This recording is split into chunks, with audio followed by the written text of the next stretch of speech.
more than 800 participants who have already registered actually, and it's a great honor. I would like to extend special appreciation to David and Bon Jovi to have promoted the flyer. So we got a lot of participants from your country. And I would like to introduce you to our Vice Rector, Bapak Dr. Ahmad Subakir. We'll give opening remarks. Yeah. To Bapak Dr. Ahmad Subakir, you have the floor. Okay.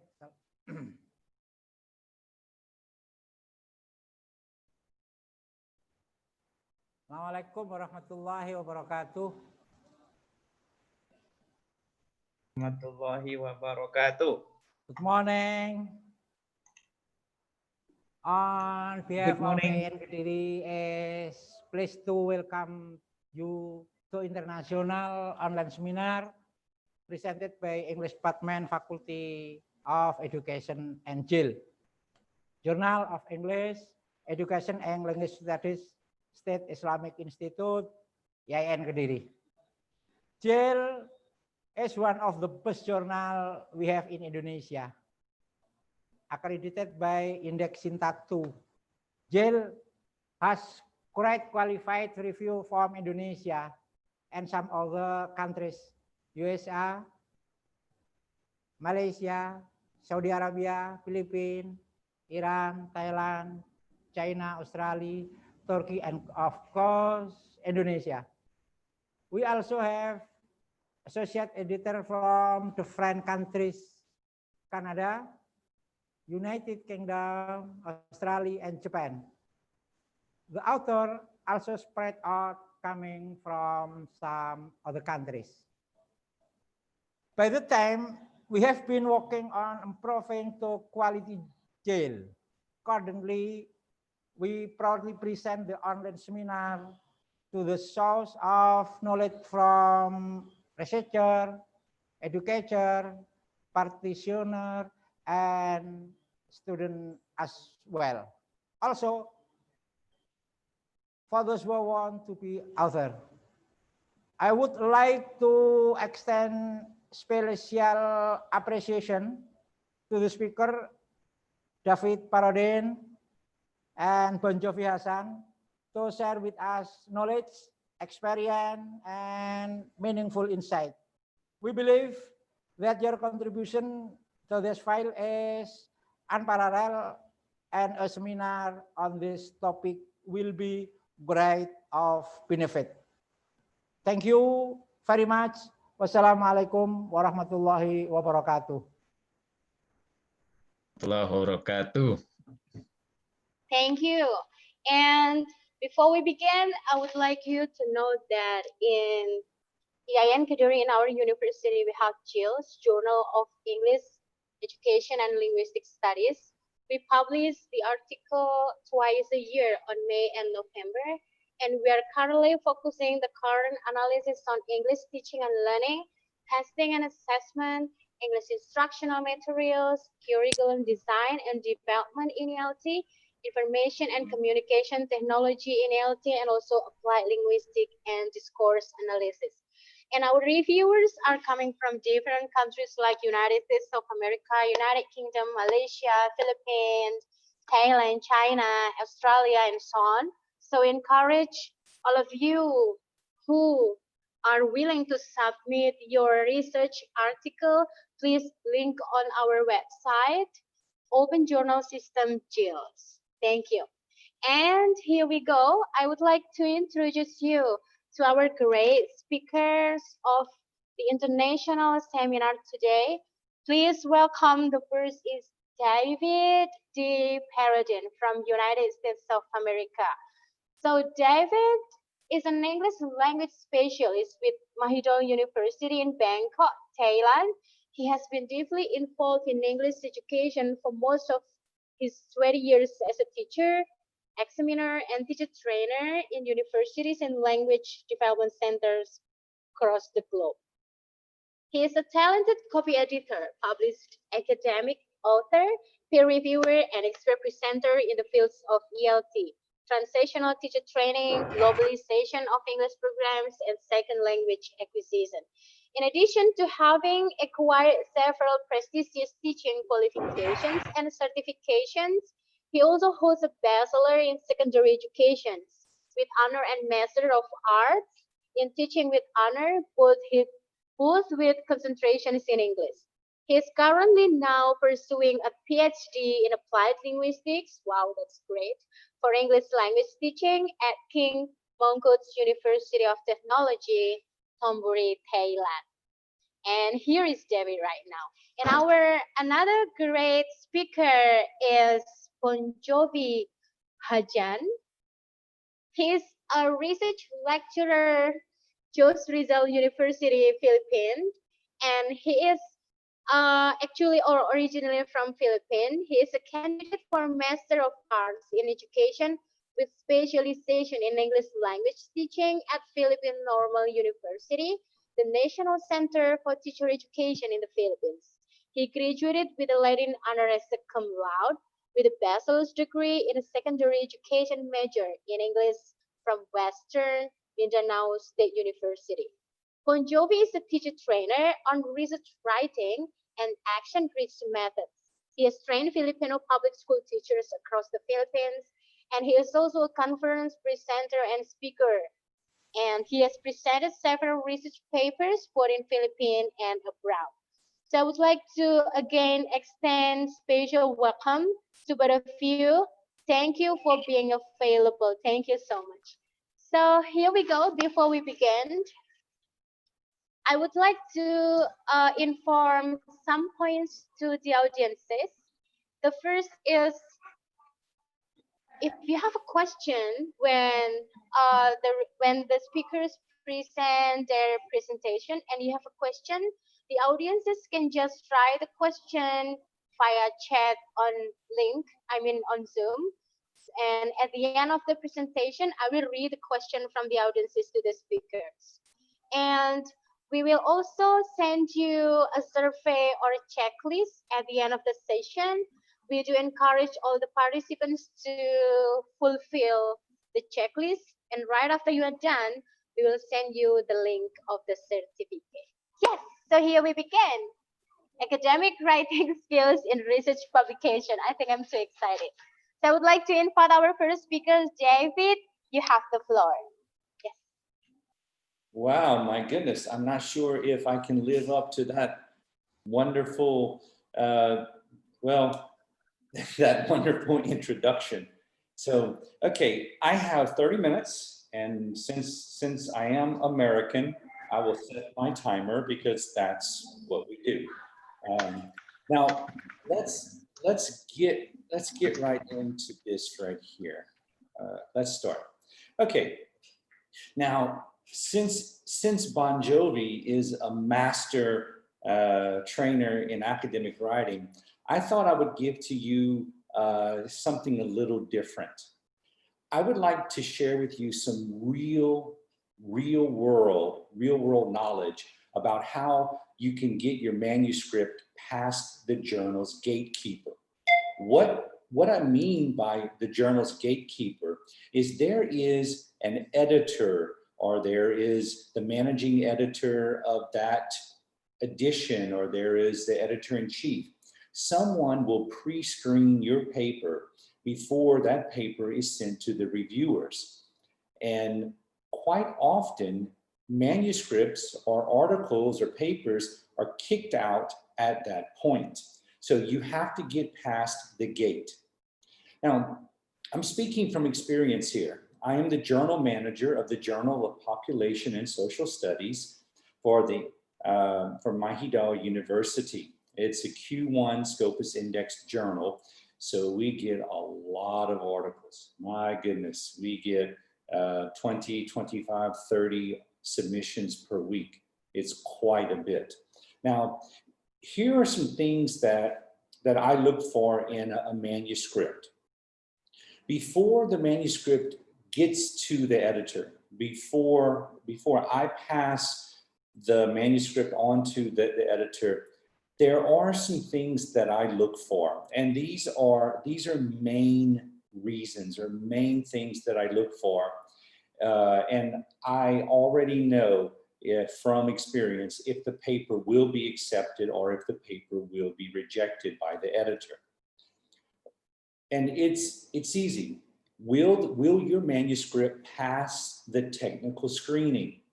Now, most people do not realize this, but all journals use some sort of plagiarism checking software, such as Turnitin. They check for similarity between your paper and previously published research. Does your paper contain elements that are suspected to be plagiarized? You would be surprised on how many articles that are received by journals around the world that are highly plagiarized. I mean, 30%, 40%, 60% of the article is plagiarized. Look, this is your paper. This is your writing. Right. If you copy, or if you think you are going to get away with copying someone else's ideas, it's not going to happen. High-level journals are not going to allow you to publish any plagiarized work. So check your own paper. There are free plagiarism checkers out there. I personally, for my personal writing, I use Grammarly. I'm not pushing Grammarly here. I'm not supporting Grammarly. I'm just telling you I use Grammarly. Now, is the paper under review at another journal? It's simple. If you submit your paper to more than one journal at one time, they will know, and it will get kicked out. And does your manuscript lack key elements? Titles, author's name, affiliation. My goodness, I see that quite a bit. Sometimes people forget to put their name, or they even forget the title. A side note with a title, let me share this with you. Your title should be between 12 and 15 words. If your title is more than 15 words, then it becomes a paragraph. And you don't, please keep your titles between 12 and 15 words maximum. Now, next, is the quality of the language sufficient for a review to take place? Listen to me carefully. No one is telling you that your language must be perfect English, but the quality of the language must be good enough so someone can read and you can communicate your ideas successfully. I see too many people who write in their first language, then they translate using Google Translate, then they use application like Grammarly to fix the text. Don't do that. Don't do that. If your article cannot be read, then it will be kicked back. Are the tables and figures clear enough to read? If you leave your tables and figures as a table in a Word document, that's fine. But what I mean that's clear enough to read, or can someone quickly look at the table and know what the table means? That's basically what it is. Does your paper conform to the journal's author guidelines? Okay, here's the thing. Journals either use APA 6th or 7th edition styling, or they use Chicago or some other type of styling. You need to make sure that before you send your paper to that journal, read the author guidelines. They're not that difficult. The author guidelines include spacing, font size, simple formatting things. Do it. Trust me, it helps. Okay, now, does the manuscript fall within the journal's aims and scope? There are thousands of journals out there. Choose the journal that fits your article. Not your article fits a journal. Choose the journal which will fit your article. You don't want to have to send in your manuscript and the editor comes back, oh, by the way, your manuscript does not fit into the aims and scope of this journal. The aims and scope of the journal are published on every journal website, okay? Now, is the research topic of great enough significance? There are things that are researched until it's too much, it's boring. Find a gap in research, find a topic that's interesting, something that can be generalized, something that is of significance. Your topic should be interesting. It should be very interesting. Next, is the research over ambitious? Okay, this one here, I find this quite often. Someone will write a paper and the topic is not very interesting, but then they use either over ambitious statistics, very complicated statistics that are well more than what the topic can support. Or the author tries to overgeneralize. One paper I read from another journal, this was about 2 weeks ago. There were 5 participants in the study. It was a very short qualitative study, and they tried to generalize that study to be in a global perspective. That's a bit overambitious. Once your paper gets to the reviewer will say, look, you need to tone down your paper, or maybe the reviewer will say, well, it's not worth dealing with, so reject. Next, has the hypothesis clearly been established? Guys, it's easy. Clearly communicate your hypothesis in the introduction and again in the methodology. Well, in your introduction, in the literature review, and of course again in the methodology. Clearly communicate your hypothesis. You do not want the reader to have to think about what you are doing.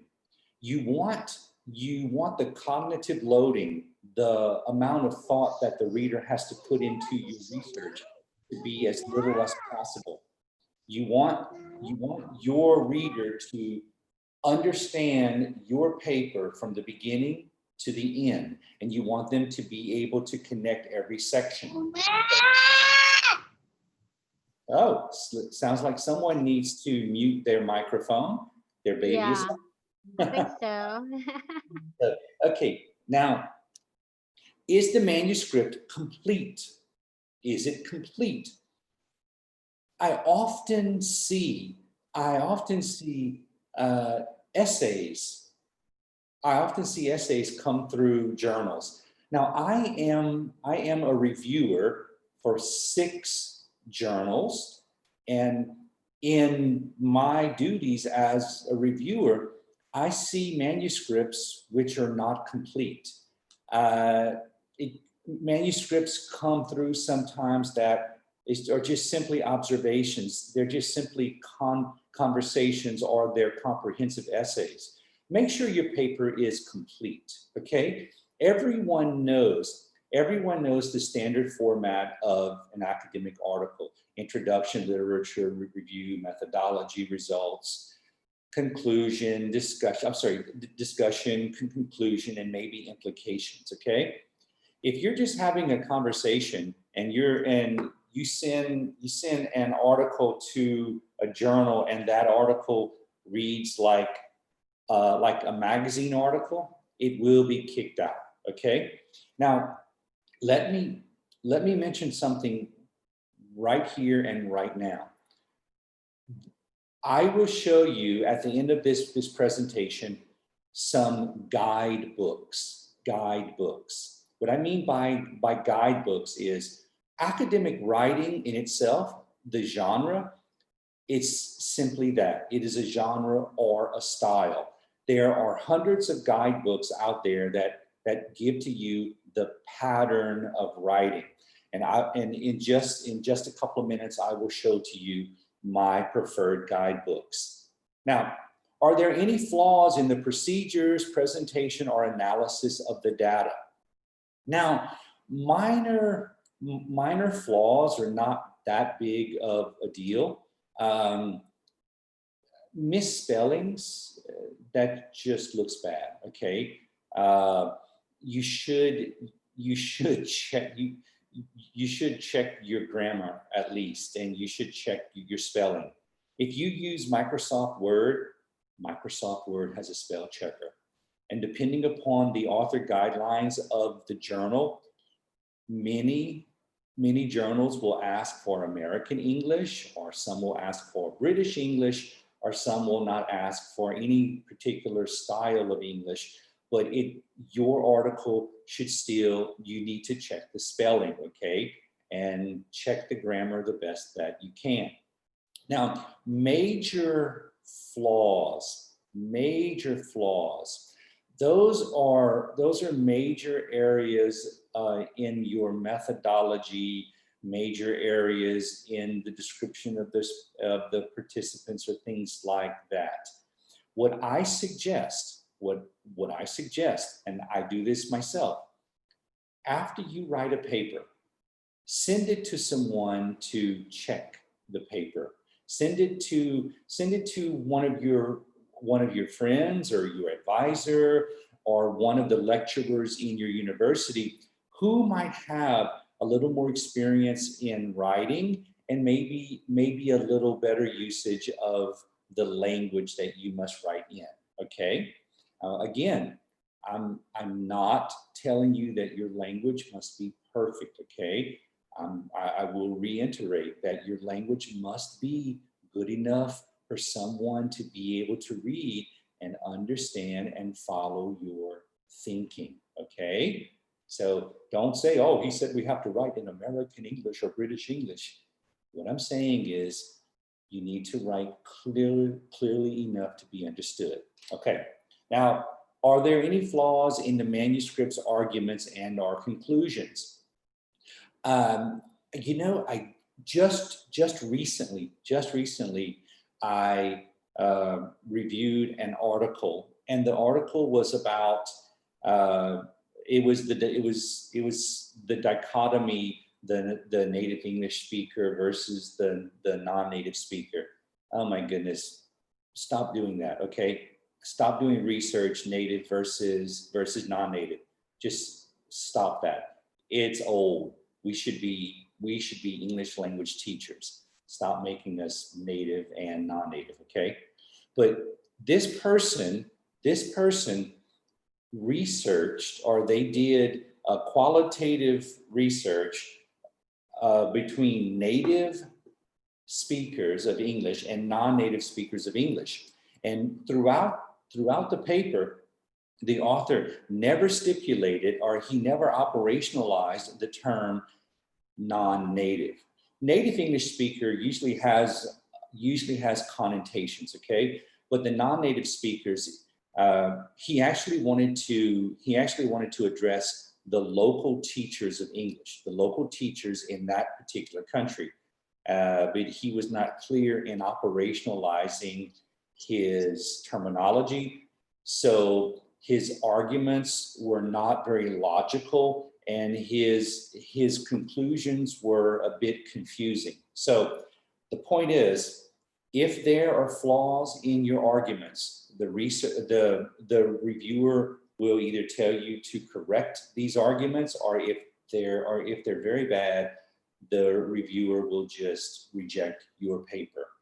You don't want to have your paper rejected for just overlooking something, because most journals, most high-level journals, they have a 3% acceptance rate or 5% acceptance rate. If a journal has a 10% acceptance rate, then that's pretty high. So that means you are contending with hundreds of other people who are doing the same thing as you, and they want to have their paper published. So you need to be better than them. Your research must be better than their research. Your manuscript must be clear and flawless. Now next, are there any language, writing, or spelling issues? I mentioned that earlier because I knew I was going to mention it again. I can mention it 1,000 times. Please, please, please, please, please check the language. Check the structure of the language. Check the structure of the paper. Make sure the tables and figures are of good quality. Like in different countries and in different languages and in different cultures, punctuations are used differently. Time, when you write time, please use a colon, like it is, what it is currently 10:26, yes? So it would be 10:26. Use colons when writing time. Use periods or full stops when writing numbers with decimals. When writing numbers with 3 or more digits, use commas. Again, when writing time, use a colon. When writing numbers with decimal places, use a period. When writing large numbers, numbers of more than 3 digits, use a comma separator. Next, does the text adhere to stylistic and bibliographic requirements outlined in the author guidelines? Okay, here we go. This is a very, very simple diagram of the APA style, American Psychological Association style. And this is the 7th edition. The 7th edition, and this is how your references should look. Very, very easy, very easy. Author, comma, space, initial, period. If there is more than one initial, put a space between the initials. So Williams, comma, space, period, space, S period, comma. Please put proper spaces between the author's names. And my goodness, check the spelling of the author's names, okay?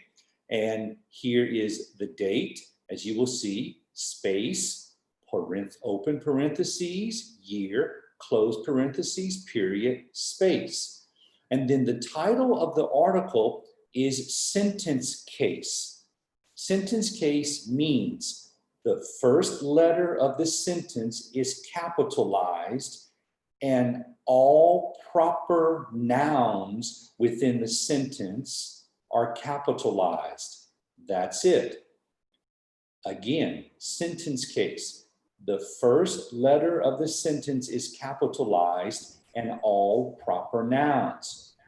Then we have the name of the journal and the volume number. The name of the journal and the volume number must be italicized, as you can see in this example. Then the issue number and the page range. The page range. It's very simple. The page range is usually on the bottom of the article or on the top of the article somewhere, the page numbers.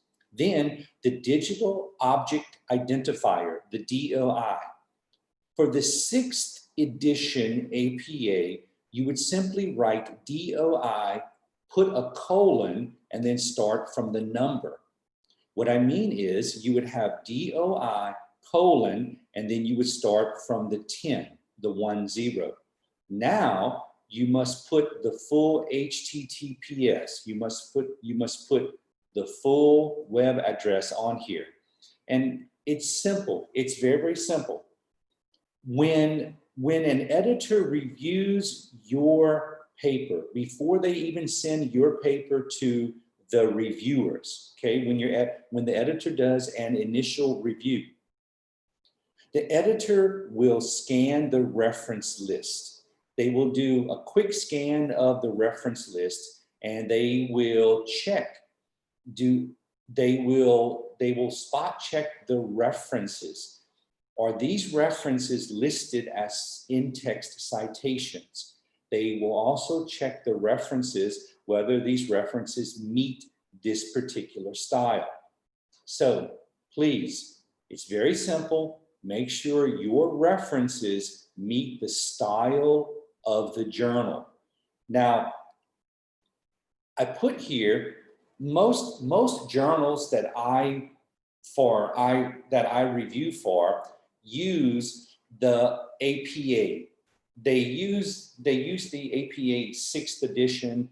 Some journals might use the APA 7th edition, but not many yet. Some of the journals use the Chicago style.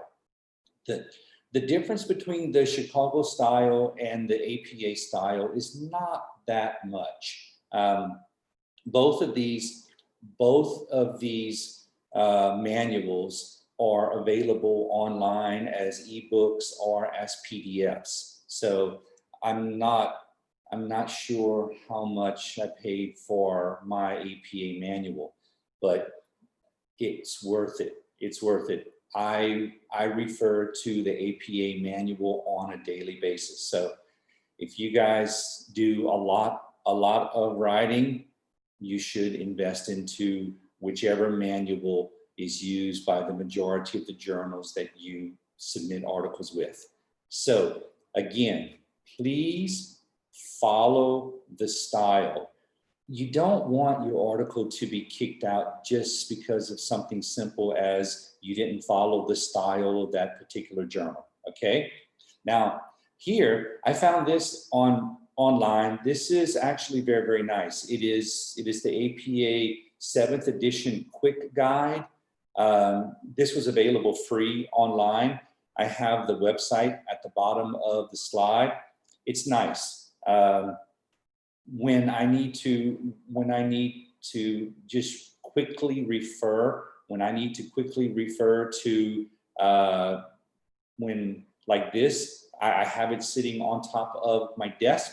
I actually printed this in color and I had it laminated. So when I just need to do a quick reference, I look at this. Now, here we go. I want to share this with you. English for writing research papers.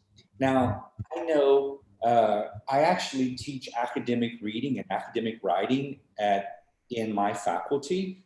So I work with graduate students and undergraduate students daily. We work together on their writing.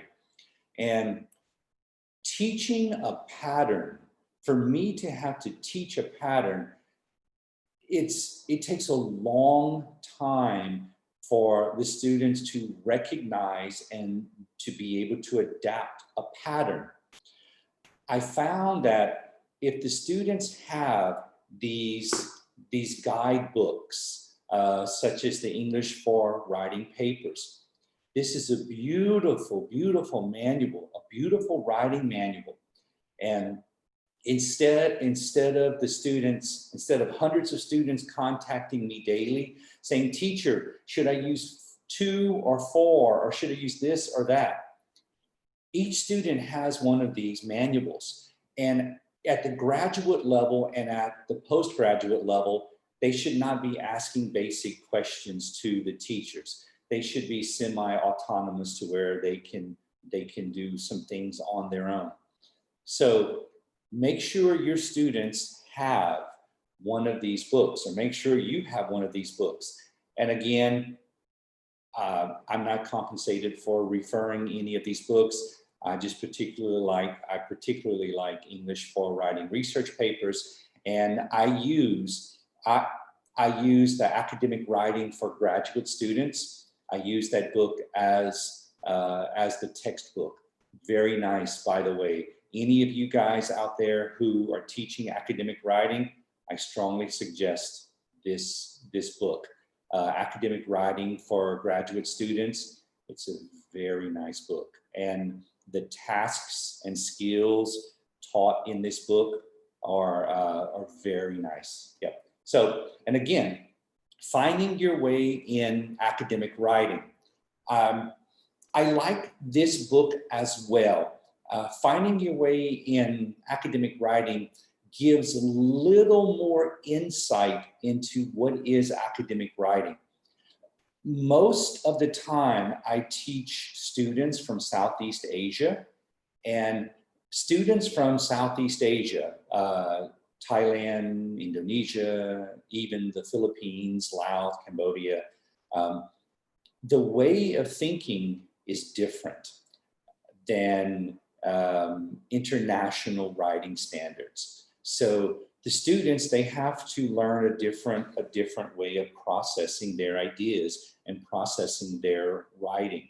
So I find that before the semester begins, if I can provide to them some reading material, such as finding your way in academic writing, the students can start adjusting their way of thinking to fit more of the international academic writing standard. Now, writing an applied linguistics thesis or dissertation. I am doing a dissertation right now in applied linguistics. And even though I have published many articles and I have been writing for several years, I still have this book on my desk, Writing an Applied Linguistics Thesis or Dissertation. I sometimes, when I get a little stumped, I'm trying to order my thoughts, and I make notes. I do mind mapping, everything, right? But sometimes I still get stuck. And I found that this book helps me quite a bit. Now, not only is writing an applied linguistics thesis or dissertation applicable to applied linguistics, but I found that it works very well with other topics in social sciences. So again, if you are doing any sort of empirical research in the social science, I would strongly suggest that book. Now, just one more time. I know in case any one of you would like to take photos of this page, I'm going to pause just a couple of seconds for you to take photos. Again, English for Writing Research Papers, a very good manual, academic writing for graduate students. Teachers out there, use this book, very, very nice. And again, so there you go. That's my time. I have reached 30 minutes. I have had this has been wonderful. Looks like we have almost 400 participants. So I appreciate everyone listening to me, and I'm looking forward to taking questions after the Bon Jovi presents. Thank you. Wow. Okay, thank you very much, David. This is such a very important presentation. But before I let Bon Jovi to have a presentation, I would like to highlight some points here that from your presentation, I got some very important things, like when you say when we write an article at the first language, please do not translate or do not check, but you need to also think about the way the way of thinking differently between and the most, I think the most important thing is like when you said please don't mention native and non-native. We are all English language teachers, and that's a give us very high motivation in that. Okay, and I would like to, yeah, I would like to invite our second speaker, Bon Jovi. Are you ready? Are you there? You are muted. Mm-hmm. Yeah, I'm ready. I'm just going to show my presentation Yes. slides for a while. Okay. Thank you. You have the floor. Okay, thank you.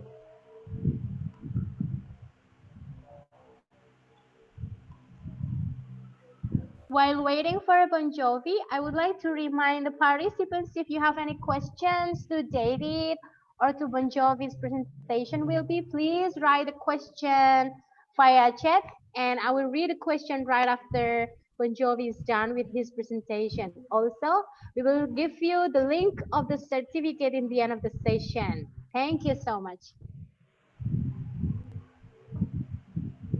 Okay, good morning, everyone. So I believe David provided us with a great example of different sets of skills that we need to follow when it comes to writing academically for the purpose of research publication. And these were actually explained to us taken from his uh, real life experiences. So at this point, I would also be presenting something about academic writing, but I will be specifically focusing on creating a research space. And this is a tip actually in order for us to have some kind of effective research writing for journal publication.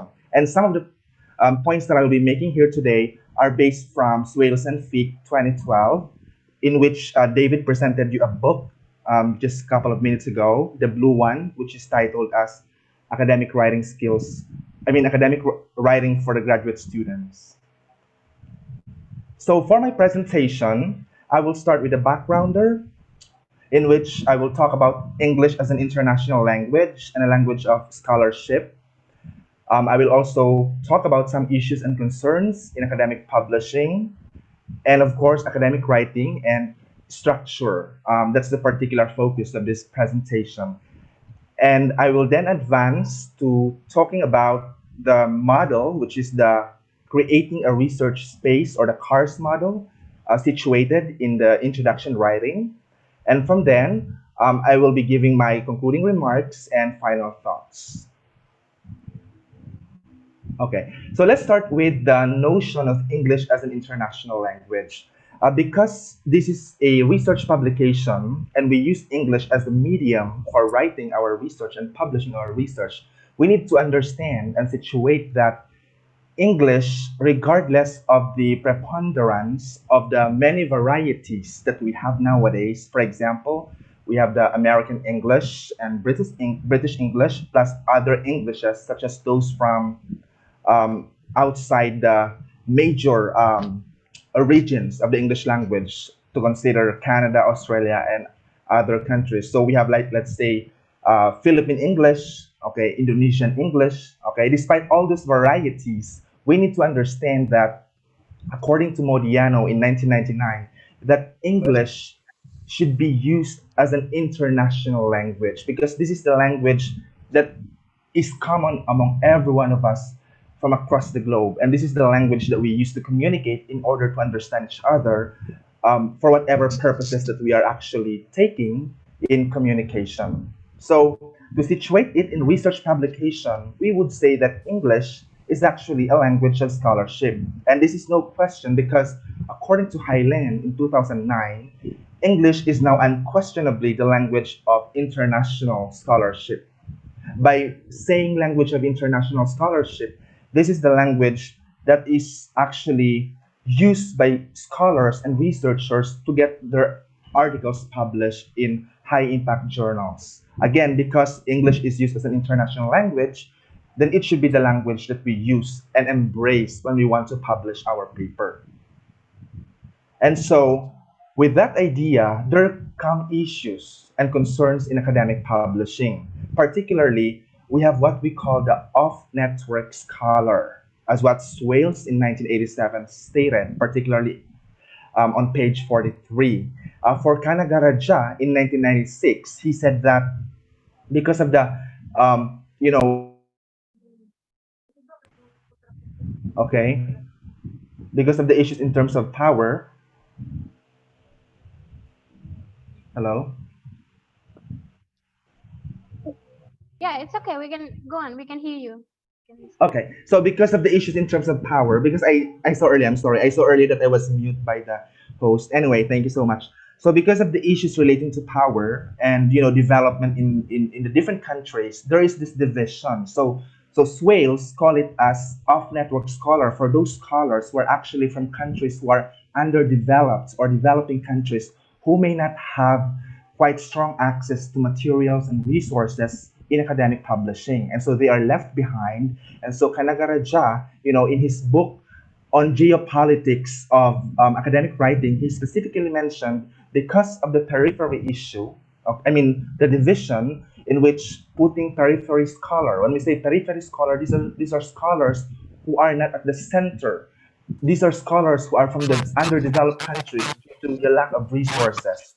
So because of that, there is this disadvantage that is putting the speakers, I mean, the second language speakers or foreign language speakers of the English language. However, we have to understand also that there is this academic discourse community in which, regardless of what status you have in relation to English, whether you are a non-native speaker, a native speaker, when in fact that term should not be used anymore, that's too old, as we all know, we should consider that everyone is part of that academic discourse community. And when we say academic discourse community, it's actually a living community of different scholars, okay, and researchers who are bound by rules and conventions. So academic English, in that sense, okay, is no longer just an advantage, okay, I would say, to those who speak English as their first language, but it may be bringing advantages and disadvantages to both, okay, those at the center and those at the periphery. So, because according to Highland, academic English is nobody else's first language, okay, because of that idea of discourse community. Whether you are English speakers or non-native speakers, you have to meet the needs of what the discourse community requires. That's why there are styles, there are patterns, there are genres that we have to follow. And so, because of that, we also need to understand that academic writing is not just linguistic process or a linguistic skill that needs to be mastered. It's not all about mastering a set of words or sentence structures. Yeah, that's not all about what academic writing is, because according to Tardy, academic writing is so much more about transformation of knowledge. By saying transformation of knowledge, we would mean that academic writing is so powerful that when it is taken care of well by the scholars or writers who produce the research, they can communicate knowledge, okay, knowledge that is useful for the society. And that communication of knowledge is only made possible through publication. Now, for Highland, it's not just some sort of transformation of knowledge. Academic writing goes beyond that. It's an act of identity, meaning as a writer, although there are patterns or rules that you have to follow to meet that academic discourse community, you have to assert who you are or your identity. You can't just be writing something without revealing who you are or your identity and your cultural backgrounds in your work. Especially when we talk about the, pragmatist or those modern views, in academic writing. Now, it is also a socio-political process because we have to accept it that because of the use of English, as a lingua franca or the language for all to understand, regardless of races and culture, there is always a political, drawback that goes behind it. That's why or those speakers whose language is not English, okay, have really to strive hard to master the patterns, but at the same time without losing their true identity. Now, let me talk about structure in academic writing because that is what I would like to be focusing on this talk. When we talk about structure, we have two things to mention. One is at the macro level, we can talk about structure at the macro level. And next, we can talk about the structure at the micro level. Now, I will be focusing on the macro level, which is at the discourse level. When we say discourse, it's not just one word, one sentence, but it's a whole group of paragraphs that make up a whole communicative function. So in this case, we talk about research. That's the genre that we're talking about, okay, and the discourse. So we will not talk about the grammar or the word levels structure. We will talk about the research article. In fact, I will be showing you practical examples drawn from different authors who publish in Scopus Index journals to really exemplify how structure should work for academic writing and research publication. Now, research article I mentioned is a genre. By saying genre, it is a distinct form of writing, okay, or communication, which is in the form of writing. And so, as a distinct form, it has its own sets of conventions, just like letter writing, news writing, they have their own conventions. For example, in the news writing, they make use of the inverted pyramid when they write the content. Now, in research article, as a different genre, we also have a different structure, and usually publication would look for the IMRAD or the IMRD format, which is termed as hourglass model by Dernto in 2014. Why hourglass model? Because it looks like an hourglass, with a wider space at the beginning, and it goes down to be really specific and goes back to become wider, connecting introduction to the discussion. But I'm not going to be talking about the three parts. I will only talk about the introduction. Why research introduction? Well, according to Swills and Fick, in their book, Academic Writing Skills for the Graduate Students, the one presented earlier by David, they mentioned specifically that the reason why research introduction is really important in the context of research publication is because it has two things that it has to accomplish. One is competition for readers, or simply, when you write your research article, your research introduction should invite readership. When we say readership, it should appeal to international audience. Those who are reading your work should be able to relate and to see significance in your work, meaning you are inviting more readership, because at the end of the day, we publish so that our work becomes significant and useful to others.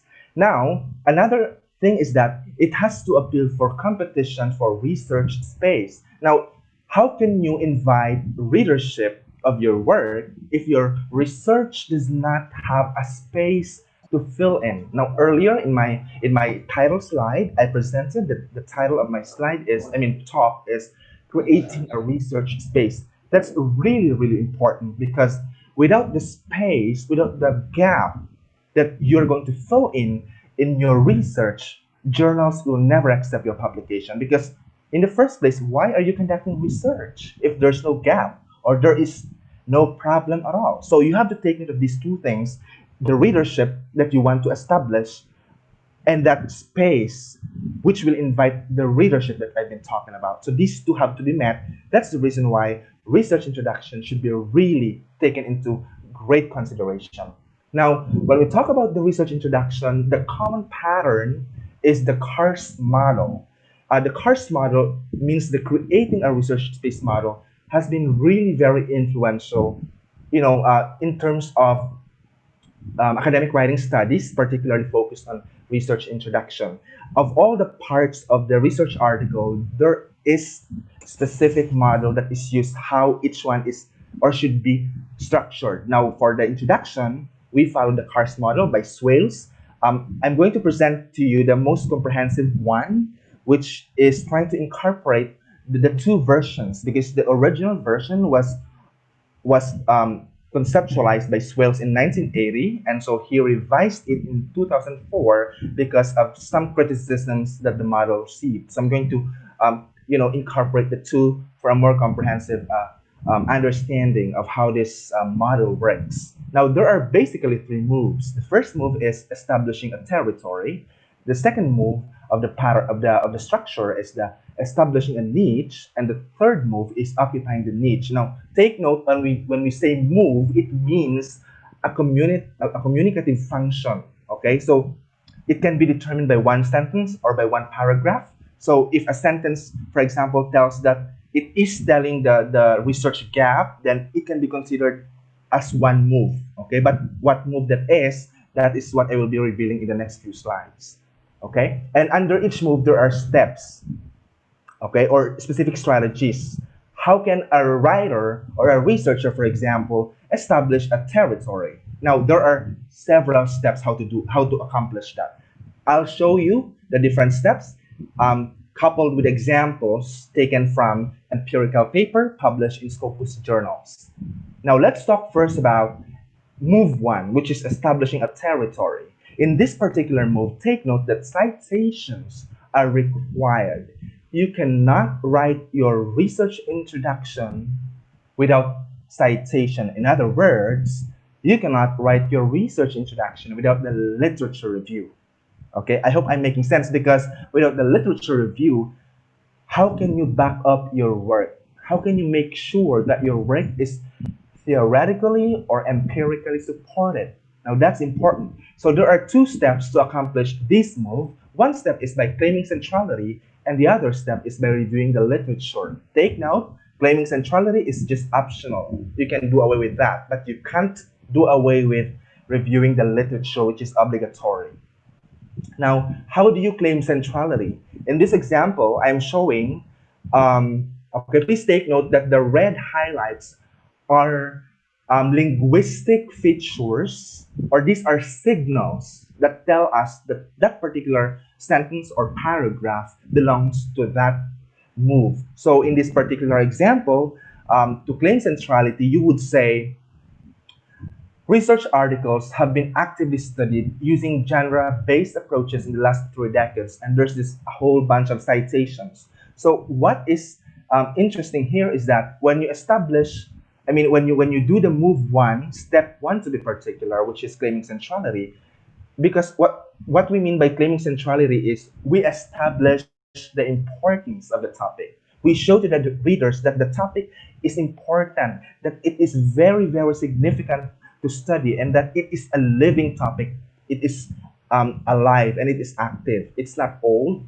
Okay, so you would use this have been actively studied in this example as your linguistic feature. Why do we have been actively studied? Because when you use a past participle, okay, form of the verbs, have been studied or have been actively studied, past participle in which in this example it is in the passive form, okay, it means you are telling your readers that that topic is widely accepted in that field of inquiry. So you see there's a support for that, a whole bunch of citations from Carnoxila Patham, Lin and Evans, Nowogu and Swales. These are all people supporting that claim that RAs is indeed an established field. Okay? And so that is common when you collect several authors to prove that centrality or that importance, then you make use of past participle. And it is being supported here. They constitute an important channel of scientific or scholarly communication. So that supports why RAs or our research articles have been actively studied. Now, for step two, reviewing the literature, you would just simply report previous studies. Of course, you don't just report because you needed to, but you report previous studies. They are connected to your research. Okay, take note of the reporting verbs. Found that the related disciplines of conservation biology and wildlife behavior, both environmental sciences, differ in the rhetorical structure. This is used in the past form. Now, you might be asking, can I use present form of the verbs? Can I use past participle or any other form of verbs like present tense ending in s for the singular or not ending in s for the plural? Yes, you can. It depends on your purpose. Again, if you are just simply reporting one study, okay, which should not be understood in the context of other research, then using past tense would be appropriate. But if you want to bring out the freshness of ideas from the past research into your own research, then you might be using present tense. Okay, we can say that when an author writes in present tense, oh, it's wrong. There's no such thing as right or wrong, provided you can justify the need for using such linguistic features. Now for move two, so we are done with the move one, you establish a territory. Okay, in this particular move, what you do is you indicate a gap, okay, or extend previous knowledge in some way. You present past need justification. So what is obligatory here is you indicate a gap. Now, how do you indicate a gap? There are two possible gaps, okay? There are real world gaps and there are research gaps according to Samraj in 2002, okay? Again, take note, citations are possible even if it is moved to already. So how do you establish a real world gap? So it's an article from Anito and Morales. It says, The Philippine Commission on Higher Education data revealed that STEM programs register a meager completion rate of 21%. And there's a citation. So um, apparently this calls for an intensive effort to rethink about, okay, so if you read the rest of the words in that sentence, it does not necessarily tell us that the author states a gap based on previous research. The gap here is pointed out because it's a real world phenomenon encountered or faced by the context of the researchers. So in that sense, you can indicate a real world gap as far as some Raj 2002 is concerned. It doesn't have to be the research gap, but of course, it doesn't mean that when you indicate a real world gap, you don't cite anymore. You still have to cite because you have to back up your claim. Now, for establishing a gap, a research gap, you would have to review extensive literature to do this. And so by doing this, you have to position yourself by using the negatives, such as, for example, have not been or have not yet been. Okay, so I would read the entire article or paragraph here. It says, warming that has already occurred may have impacted gel accumulation in Australia. However, quantitative analysis have not yet been conducted. So you see, there's a use of transitional device, however, okay? There's an acknowledgement that there was a study conducted already, or that it has been done before, but it follows by a negative statement that what is not done yet is the quantitative analysis. So you're pointing out the gap, you use negative. But be careful because with the negative, especially if you use never, then it should really be never. Okay, you can say there has never been research conducted on this field when in fact there were some. You just didn't do your literature review. So you gotta be careful with the choice of the language to establish the research gap. Now, for presenting positive justifications, you would just need to support the gap why there's a need to conduct the study. As in this example, it says it may be possible to devise silvicultural recommendations. Now let me proceed to the move 3, occupying the niche. There are actually 7 steps to accomplish this, and citations are possible in this move. But what is only obligatory here is the step 1, which is announcing present research either descriptively or purposively. The rest are either optional or PISF or probable in some field. Now let me first start with announcing present research purposively. Okay, take note, it can either be descriptively, you don't do it explicitly, just describe, or it can be done purposively. You would have to say the word purpose, aim, or goal. Just in this example, it says, hence the present study aims to determine the extent of acceptability of the different Philippine English's grammatical and lexical items among pre-service teachers. So aims to determine, it's very clear. That's the signal. Step 2, presenting RQs or research questions. In some journals, they don't require research questions. They would just require research objectives. Or even some journals would be okay with just the goal or the overall aim of the research. Step 3, definitional clarification.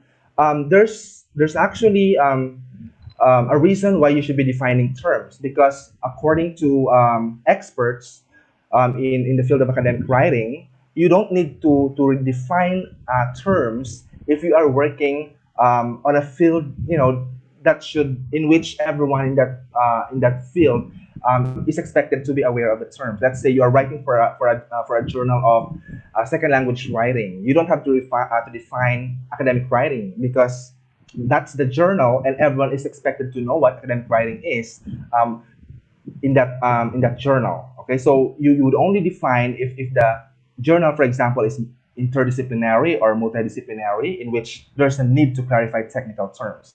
Step 4, summarizing methods. This is not common, in which methods are summarized, but this can be in some fields. Step 5, announcing principal outcomes. This is not also common, since according to scholars, there is already abstract in which principal outcomes usually are reported in the abstract. But in some fields, okay, they may still report principal outcomes in the introduction.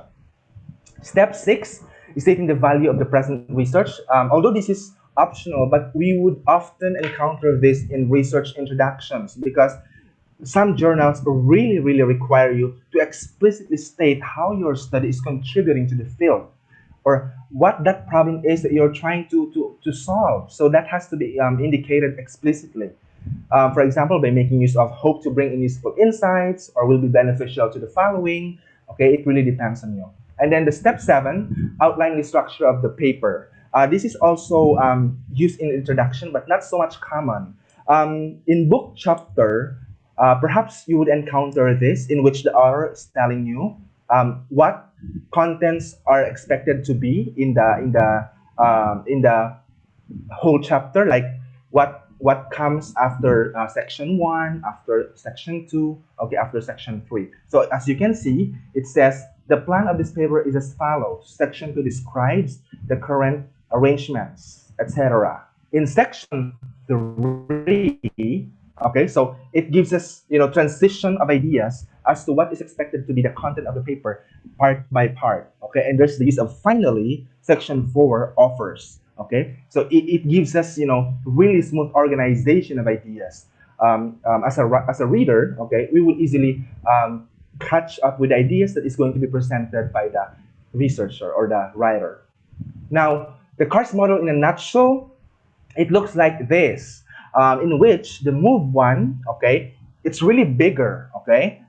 Actually, the biggest of the 3 moves, the space that it occupies, because what you do here is you establish a territory. It means you point out the significance or the importance of the topic. Your topic should be clear to everyone that it is important. Otherwise, the academic community will not recognize, will not accept your paper. On the move to, it becomes smaller, the space becomes smaller, okay, and your knowledge claims become weaker, because it is expected by the end of move to, you should be able to point out the gap, okay.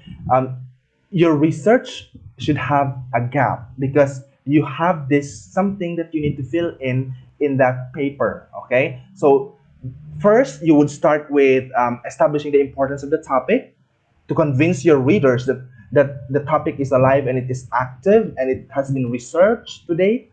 And with you establishing the research topic, you should move on to the next one, which is you would point out what was not done yet, what is missing, okay? And that's the gap. Now, after you identify the gap, you proceed to the move 3, and it becomes quite smaller.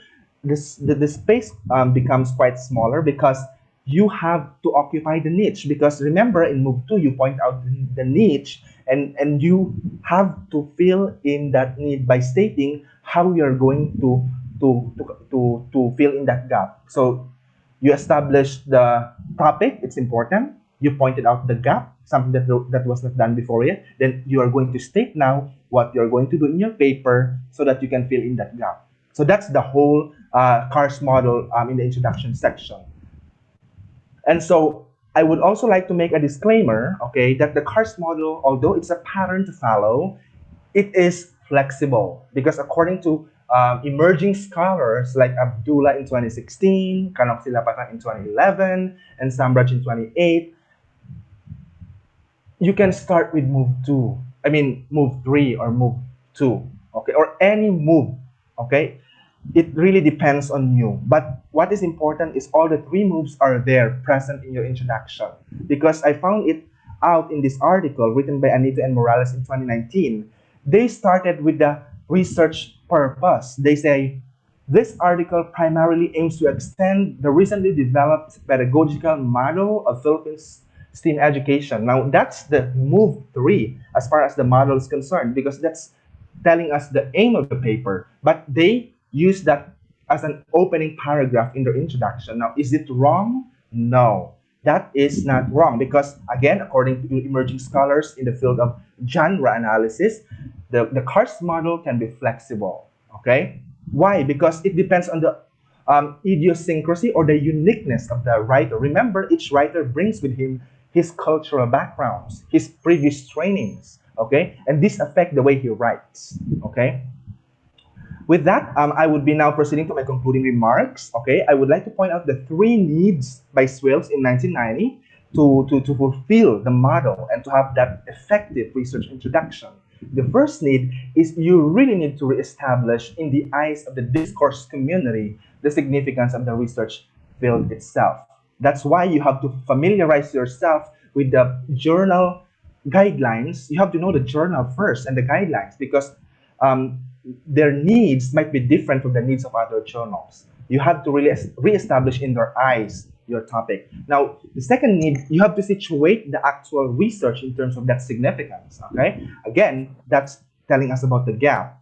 It can be real world or research gap. And the last need is to show how the niche in the wider ecosystem will be occupied and defended. Okay, so how you're going to fulfill your research to fill in the gap.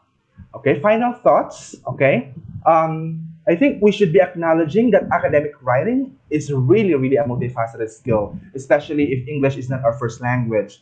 It is multifaceted because it entails so many skills. Again, it's not just a linguistic skill.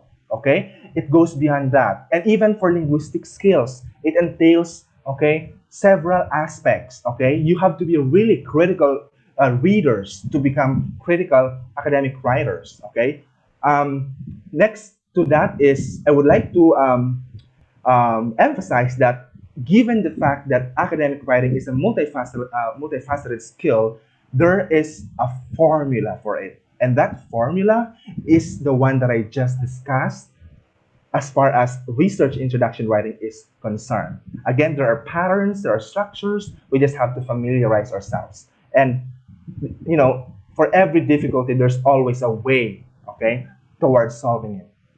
Another thought that I would like to be making is we have to raise consciousness on what constitutes academic writing.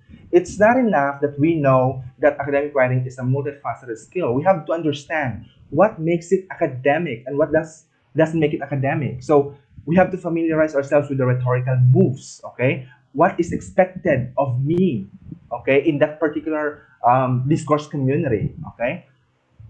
However, interestingly, I want to say, despite those things, you may adapt to meet the needs of the discourse community, but always don't forget to negotiate to be you. Okay, I understand, everyone understands that academic writing is bounded by rules and regulations because it is dictated by the discourse community. And so we can't do away with them if we want to publish our work. But it doesn't mean that we have to follow what they say 100%. Because even in the peer review process, for example, in my experience as a published author, reviewer, and an associate editor, it is also important to negotiate, because sometimes the reviewers are telling you something that is not in line with what you really intend. So you have to explain yourself, And then finally, remember that the key to publishing your work depends upon a space. Space for contribution, space for significance, and space for acceptance. So go ahead and grab that space. Make that space. Publication is not all that it is cracked up to be, but writing is. That's by one of the famous authors, American authors, Anne Lamott. And thank you for listening. I'm sorry I might have consumed time more than designated. Okay, I hope thank you so much, Bon Jovi. Yeah. So we have really great, informative, and insightful information, and that's very great. And I've got to see here that we have a lot of questions from the participants to David and Bon Jovi. So I'll read the first question directly. Just hang on. This is the question from Nur Alfifi. So there is a thesis by publication containing several articles that are not published yet, and this thesis is about to be submitted to the thesis examination committee after getting the final approval from the examiners and the committee. The concern is that the thesis will be put in the library in open access, while at the same time the articles in the thesis are in the process to be published in some journal. So there are two-way process at the same time. And the question is, from the point of view of the journal's reviewer, It's because the presenters are the reviewer. Should the writer propose for an embargo to the library to not putting the thesis in open access? Or it is okay that the thesis is in open access, which means the article is just accessible, might be before the article are published in intended journal. Do you get the question, by the way, Bon Jovi and David?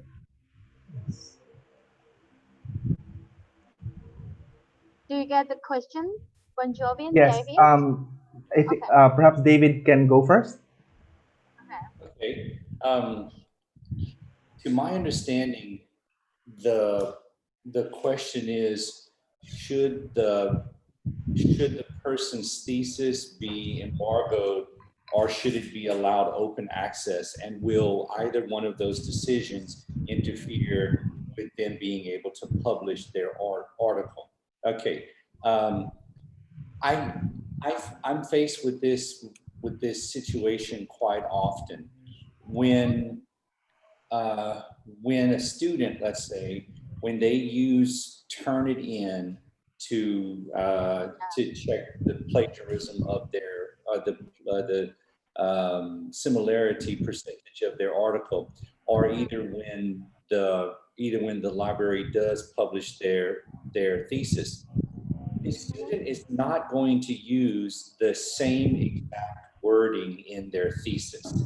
So it would be foolish for them just to copy and paste out of their thesis because every journal has their own specific aims and scopes. So students shouldn't have to worry about this very much because they will not use the exact same verbiage. If there is a high degree of similarity between their thesis and their article, the editor will recognize that, and the editor will normally send an email to that author and say, look, we really like your paper, but there is a high degree of similarity.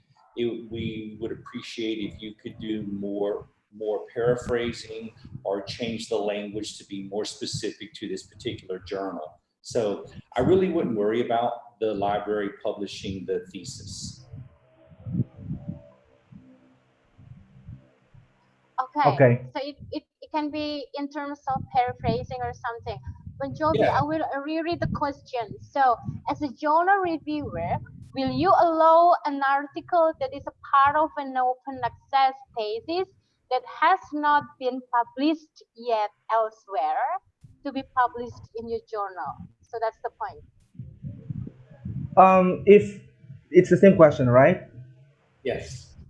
Well, basically, if it's open access and if the publication of the library goes online, okay, definitely the journal to which the article will be sent for publication will be able to track, the similarity index because of the use of softwares such as plagiarism or any other um, softwares used for that matter. So the best advice is really just like what David said, to tweak, perhaps. Okay, when we say tweak, to change the use of words, to paraphrase it, and perhaps since it is a big project, like it's a dissertation or it's a thesis, maybe you can get part of it from that work and make it publishable in journals and really improve on like literature review. Perhaps you might need to add and restructure it according to the needs of that journal. Because if you don't do that, it will really be sent back to you as an outright rejection because of the fact that it is meeting more than, let's say, 80 or even really 100% similarity index. We encounter that, especially for students. Graduate students, who submitted their papers in their school, and so it was published in websites. So when it is run for similarity index, it's being detected. Yet they are claiming that they haven't published the paper yet, but they submitted it as an academic requirement, and so the school published it. That's the reason why you know it's not really acceptable to send the same paper. So it has to be totally paraphrased. Okay, thank you so much for the answer. I go directly straight to the point to the second question to both of you. So the question is from Paulo. I'm not sure how to pronounce, but I'm trying. Paulo Macapagal, and the question is, how can we easily identify predatory journals and how to avoid them? This is a very good question because there are a lot of predatory journals. And what do you think? How can we easily identify and how to avoid them? Bon Jovi? Okay, so the first thing that I would like to say is that even the term predatory is really problematic because even there's the Bales list. According to some scholars, there's no clear-cut criterion or a set of criteria that can really ensure that a certain journal is predatory. But there are ways or guidelines that we can follow to ensure that we are submitting our work to a credible journal. First is you have to check and study really the journal itself. Is the journal giving all the information that you're supposed to know as an author? Does it provide the list of the editorial board, review board? And are these people coming from different countries? And check the names. Are the names appearing on the list really known or figures in that particular field? And if they are, then that can be one way for you to have that feeling that that journal might be credible. But that's not the end of it. You have to check further. What's the frequency of publication? Okay, does it publish every month? Does it publish every week? Or does it publish twice a year or four times a year? Because there's always this saying that if a journal publishes quite often, okay, there's a tendency that they cannot really safeguard the quality. Although that's always not the case. It also depends on the manpower. Apart from that, you would also have to check, the peer review process. Are they really investing in the peer review? Because we know for a fact that journal publication is a sort of knowledge construction. It should be safeguarded really to the point that there has to be a rigid, okay, peer review. If there's no peer review, definitely that journal is not credible. And so, in terms of the topic, okay, is it tending to be disciplinary, quite focused on one area, or is it trying to advertise for a more international audience, telling it that it's multidisciplinary? Okay, because according to some experts, okay, to say Renandia, for example, we also have to be conscious about that because some journals tend to be quite multidisciplinary because they want to accommodate more and more papers. Because more papers in more money. Okay, so that's it. And for those who are really discipline specific, then that's good because they really limit the number of publications. So those are the tips I believe that I can share to you from my side. But we can hear from Thank you. David as well. Yeah, for sure. Thank you so much, Bon Jovi. David. Oh, that was actually fairly comprehensive. I know my journal we published just recently. We started publishing 4 times per year, and we only publish 6 or 7 articles per issue. And of course, we don't charge publication fees. So the reason why we chose to publish 4 times per year is because we do only publish 6 or 7 articles per journal. And it takes, oh my goodness, it takes months for the whole process. Once you submit your article to that article will go through the editor and go through the 2 reviewers and then go back to the author for revisions and on and on and on. So it does take several months for the whole process. I put a link in the chat box to predatoryjournals.com. There's the Farmer Beals list.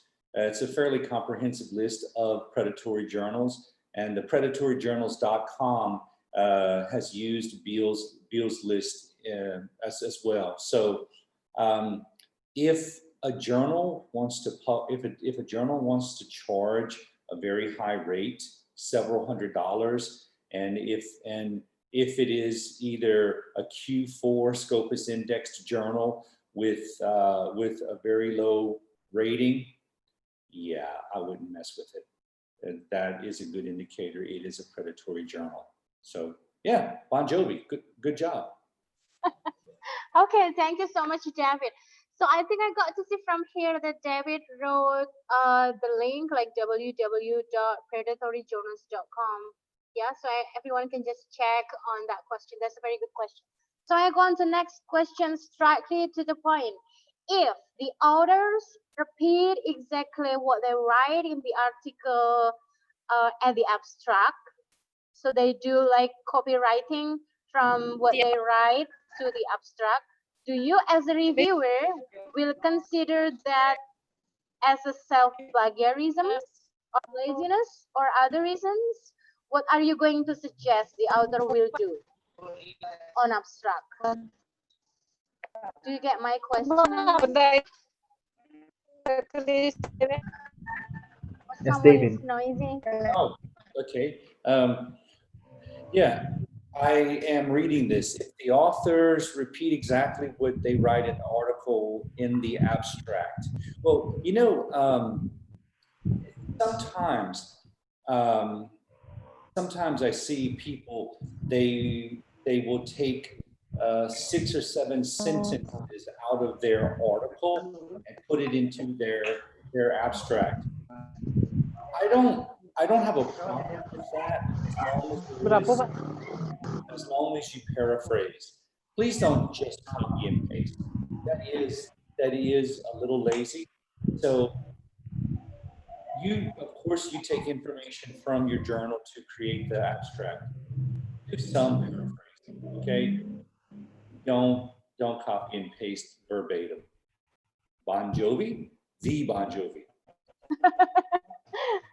Yeah, I agree on what you said. Like, don't copy and Yeah, that's the paste answer. something. Bon Jovi, come on. That's the same answer. I think David has clarified it that you need to really paraphrase because it won't appear good for readership, especially if you're talking about the international readership. You really have to um, paraphrase it. Although there's no problem because it's your ideas that you've written in your paper. Okay, thank you. So the paraphrasing is the key, yeah? That's the question from Herianto. We go on the next question. Oh, we got a lot of question actually. Sorry, hang on. Where is the question?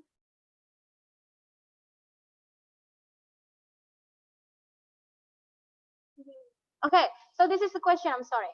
Is the journal which published 4 times a year, 4 times a year, wow, can be considered highly reputable or just the vice versa?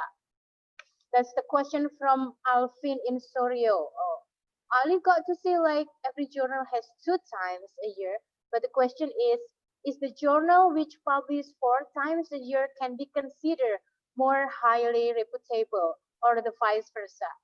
What do you think? I just alluded to that question earlier.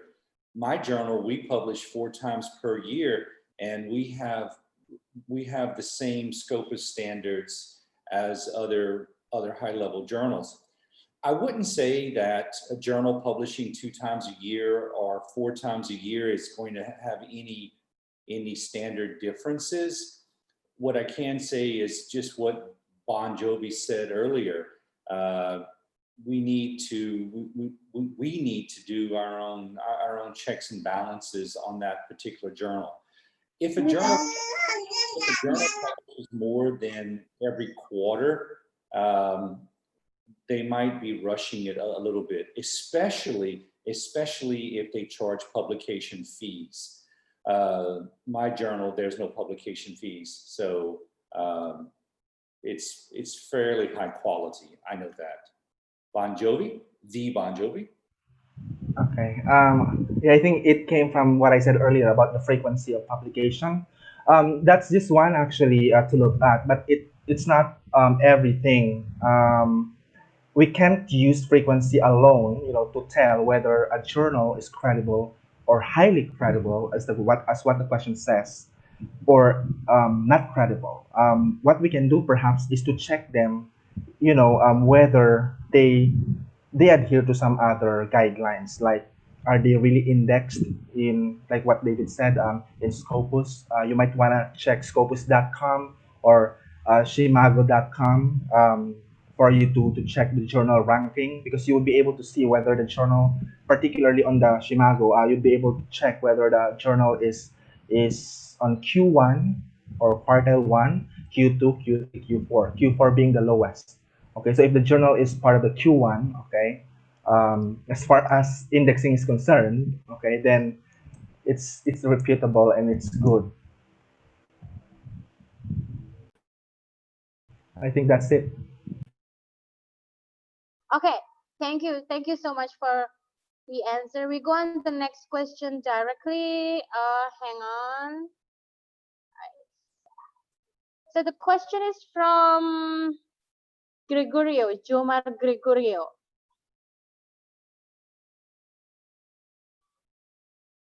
Want to be enlightened on the different journal indexes? There are various journal publications that call for paper. And what do you think? How can we know if the journal is authentic or not? Because there are a lot of journal do like call for paper, but then how to identify, or what do you think? Thank you. Go ahead, Bon Jovi. Okay, it's the same actually question, right? About identifying the credibility of the journal. But with regards to indexes, okay, with Scopus, okay, as of the moment, that's the recognized, indexing body, apart from Web of Science, okay. So, but you have to also be careful still, even if the journal is indexing Scopus, okay, you still need to check, because some journals, okay, would be discontinued after a couple of years, because they were unable to follow the strict requirements of Scopus. Okay, so you would have to still check. Don't just rely, if they say that they are still in Scopus, especially that, the image of the Scopus, they are putting it on their website, and when you click on it, okay, it won't direct you to scopus.com. So you would have to keep checking. We cannot also use, that idea that when it is Scopus, okay, then it should be credible. If you are really aiming for a quality publication, then you should look at those at the top tiers, okay. Although that's quite a struggle, okay, because even I myself, okay, um, I'm not yet publishing on the Q1, okay, but I'm publishing on Scopus, but not just the Q1. It's the top tier journals. Those who publish there usually are the big names in the field. David. Yeah, I agree. I actually sent a link in the chat box, a very detailed answer about this particular question, and something that Bon Jovi said that I want to reiterate. Most journals will have links to their indexing on their website. If the links to the indexing on the website of the journal is not correct, or if there's something odd about the link, it could mean that that journal is hiding something. Okay? So you can check with scopus.com, or a couple of more links that Bon Jovi and I put in the chat box. Check, because journals do have quality assurance on an annual basis, and sometimes they do fall out of the indexing. So Yeah, that's pretty good. Good job, the Bon Jovi. Okay, thank you. So actually, we have already muted all the participants, but we got to see from here that some participants keep on unmuting. So I will encourage all the participants to again keep silent and mute. Thank you so much. We go on the next question. This is the question from Dan Rogayan. Okay, so the question is, how many research articles can be usually call out from one research study? Is there an ethical consideration that we need to follow in this practice? That's the question. Do you get the question? Yeah. May I answer this one, Bon Jovi? Yes. Okay. I just had this conversation with my supervisor. In my PhD research, I have four independent factors, and I'm actually doing independent studies. I'm doing independent studies for each factor. So I have one whole complete independent study for one factor. So I am able to publish an academic article on each factor. So in one research, I have 4 academic articles because I'm doing independent studies for each factor. I see people, they do one study and they include all factors in one study, and they try to split that into more than one article. I wouldn't say there is so much of an ethical consideration. I would just say there's just more of a practical consideration. Don't try to over publish from one main research. That's just bad etiquette. Bon Jovi? Yeah, I definitely agree. Even when you start or before starting your research project, you have to think um, with an end in mind. Okay, for example, I'm going to conduct this study. I know this is a big project, so I'm going to make 4 or 5 research reports because a research project is different from research reports. Okay, now your research reports can be, let's say, 3 or 4 from one big project because just to tell you, even the literature review part, okay, can be one publication. We have what we call empirical paper as opposed to theoretical paper. Now, the literature review part, if it's well crafted and it is written critically, you were able to argue, position yourself, and point out the significance of that paper theoretically, then that can be published as one research report. And in my case, in my master's thesis, although I'm scheduled to defend it yet, I was able to come up with a rubric as my output, okay, from analyzing these research teachers' academic writing skills. So my output was a rubric to assess who should be teaching research writing in the secondary school. Because in the Philippines, research writing at the secondary level it's offered without specific discipline. Like I mean, not just English teachers are teaching it. Anybody can teach it, provided that he is qualified as far as the chair or the department. I think so. So there's really a need, to assess who should be teaching. So I developed a rubric. So I'm planning that the rubric itself is going to be one research report publication. I'm going to describe how I came up with the rubric, how I developed it, the key indicators, okay, that I used to develop the rubric, and the pilot testing, the validation. So I'm going to put that as one research report. And so the main analysis part of the skills, okay, is one research report. So there's no actually direct answer as to how many articles you can publish. Okay, it's just that you have to think really with an end in mind when you conduct a study. Because if it's a very small study, and then you have to keep publishing the same article without so much difference, it's going to be of no use. Okay, I think that's it. Thank you for the answer. I go directly to the next question. It's from Aliana. Yeah. What is your opinion on writers who usually change or tweak two or three words from previous word or titles? Example, change the participants or discipline from English to science or vice versa, but still almost the same paper. And then the question is, well, will it be still acceptable or not?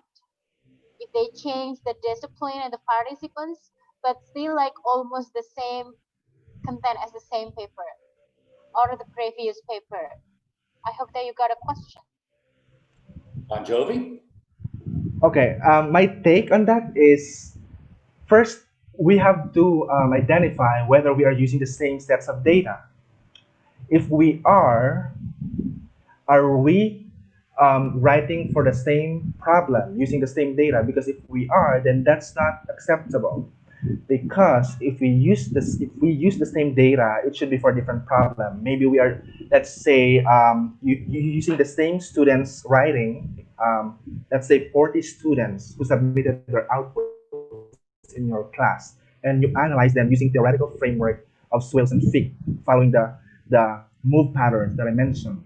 Now you identify that there was a gap and that there was a need to study that. That's possible. And on the other study, you'd be making use of the same data, and you would approach it in quite a different manner using different theoretical framework, different focus. Then it would be okay. Okay, the writing itself has to be entirely different, of course, because it's going to be two different papers. But you can never use the same data and just change the names or the discipline. I don't think that's acceptable because one data for one particular problem, the same data for a different problem. It should be that way. Wow, very good. You Yeah. know, I was listening to Bon Jovi, and I sent a message to one of my friends. I said, "Wow, this young guy really knows what he is doing." Yeah, good. Yeah, just changing terminology, or the question, just changing a few words. That's lazy. That's just simply bad writing. You're wasting your time because someone is going to find it, someone is going to check it. And if by chance it does slip by the reviewers, and by chance it does get published, someone's going to find it, and then you will have to retract that article, and that's going to put a black mark on on any further chance you have of publishing. So just don't do it. Thank you so much. Yeah. I feel the positive energy for the two speakers. I think you are being connected each other as always. Yeah, very motivated. Okay, we go on to the next question. The question is from Salma. The question is about the novelty. So in academic writing, can novelty be looked from many aspects? Because we know, like in some journals, novelty becomes the very first priority rather than the content.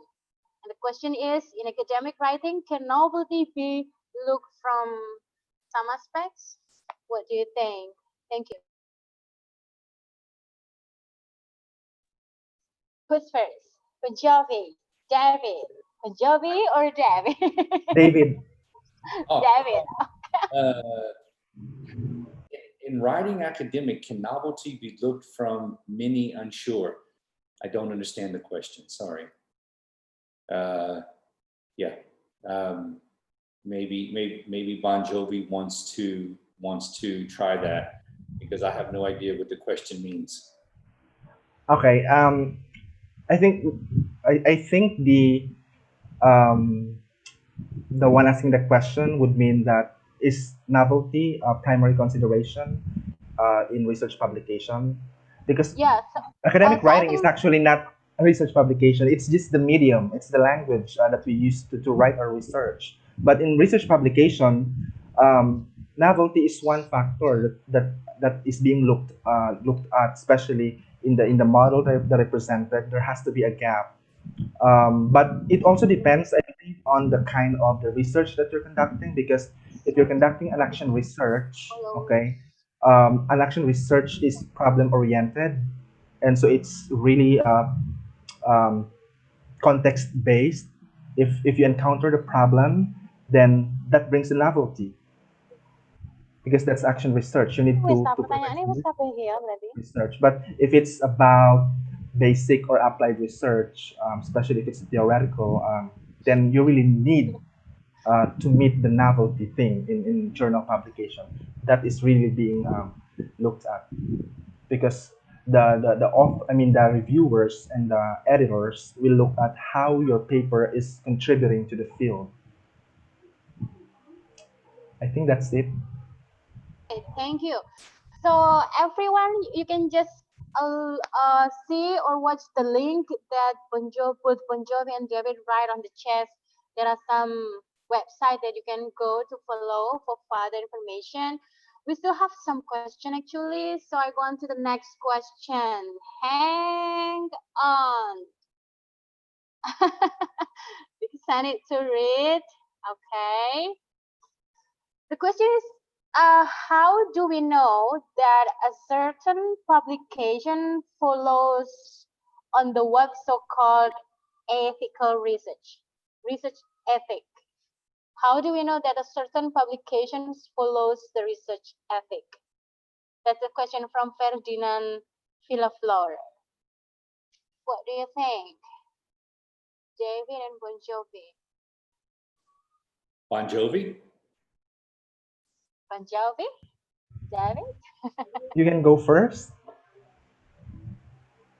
I'm trying to find the question. What is the question again? Okay, hang on. The question is from Ferdinand G. Villaflor, and the question is, how do we know that a certain publication follows what the so-called ethical research?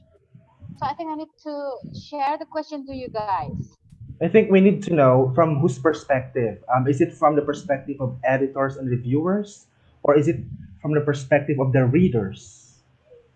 Well, Because it's different.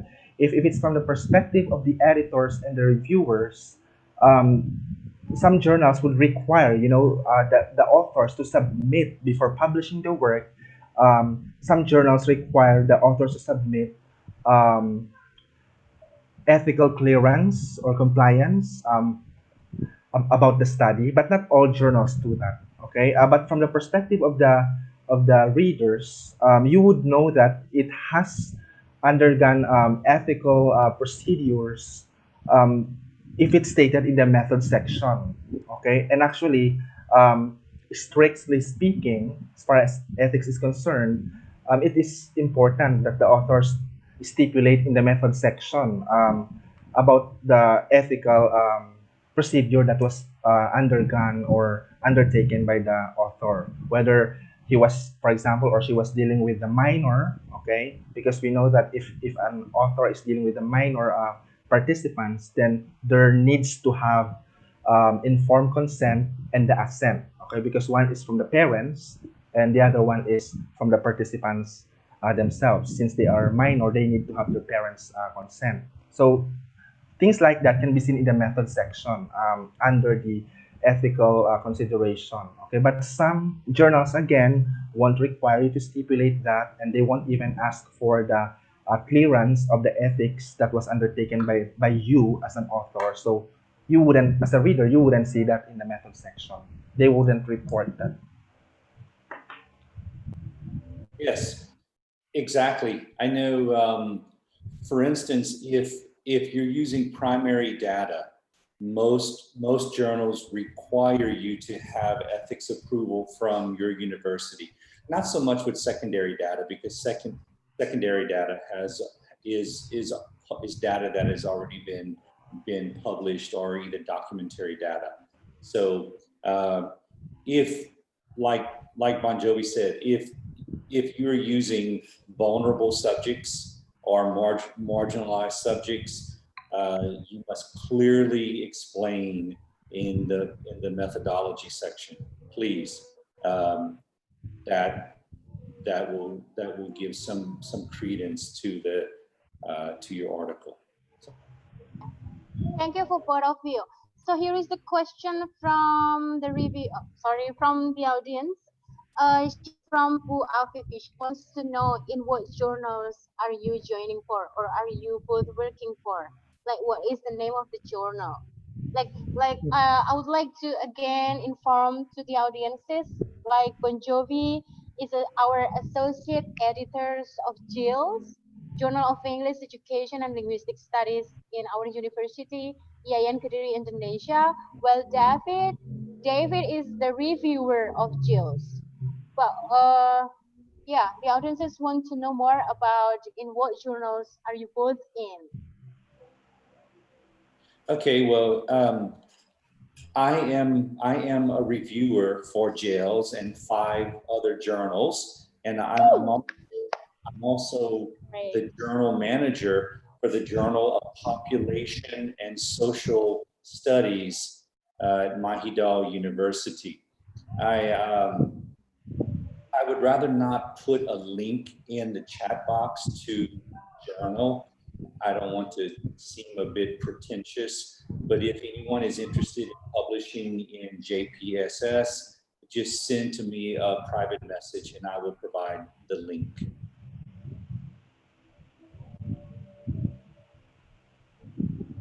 For me, apart from Jill's as an editor of Jill's, I'm also a reviewer of DIJ. It's the TESOL International Journal. It's owned by English Language Education Publishing. It's actually Scopus indexed, and I'm reviewer of iJILS. Okay, which is not yet indexed in Scopus, but it's an international journal. Peer-reviewed journal. Also, registered journal. It's indexed in Web of Science, a reviewer. And then the Premise Journal, Journal of English and Applied Linguistics, reviewer also. And in the Philippines, I am part of the Recoletos Multidisciplinary Research Journal. It is a journal by University of San Jose Recoletos in Cebu. It's CHED accredited, or it's accredited by Commission on Higher Education of the Philippines, and it is listed in the Asian Citation Index. You may just also send me messages on the messenger so I can give you the link. Yeah, I agree. So that's great that I think everyone can just check on their profile on Google or something, so they know like in which area, on which journal they are in. This is the next question from Mushfiq. Actually, he wants to know the list of VOS or ISI journals of English language teaching. Do you have a specific website or a specific to know the list of VOS? Or will you write on the chat box, or what do you think? Oh, well, what I do, I just simply do a quick Google search. I mean, it's simple. I know the Scopus website, they have search parameters. You can search regions, you can search topics. So the list of journals that the question is referring to is just simply do just a very simple Google search. The list changes quite often. I know before they were offering Excel spreadsheets with all of these journals, but there are online databases now. So just do a quick Google search.